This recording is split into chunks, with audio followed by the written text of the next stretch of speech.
ዋን ዩአይ 9.0 የቤታ አፕዴቱ እየተለቀቀ እንደሆነ መረጃዎች እየወጡ ይገኛሉ። ያው በቅርቡ ደግሞ ኦገስት 11 ላይ አካባቢ የቤታ 5 አፕዴቱ ይለቀቃል። ከዚህ በፊት ይሄ አፕዴት ሲለቀቅ በጣም ቶፕ ታይር ለሆኑ ስልኮች ማለትም አልትራ ስልክ ላይ ብቻ ነበር የተለቀቀው፣ ማለትም S26 አልትራ ላይ ብቻ ማለት ነው።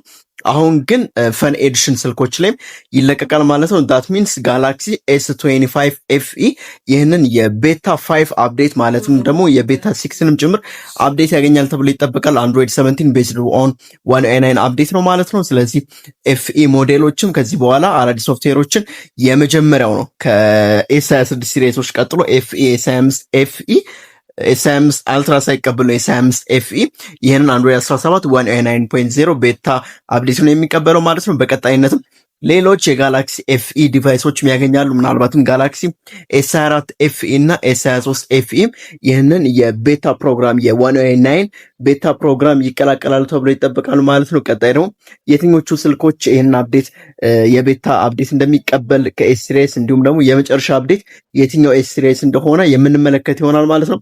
በቅርቡ ደግሞ አዳዲስ ዜናዎችም ይወጣሉ ከአፕዴቱ ጋር በተያያዘ ፉል ደግሞ ኦፊሻሊ ደግሞ ሲለቀቅ የማሳውቃችሁ ይሆናል። እስከዛ ግን ፎሎ እያደረጋችሁ ጠብቁኝ። መቻችሁ።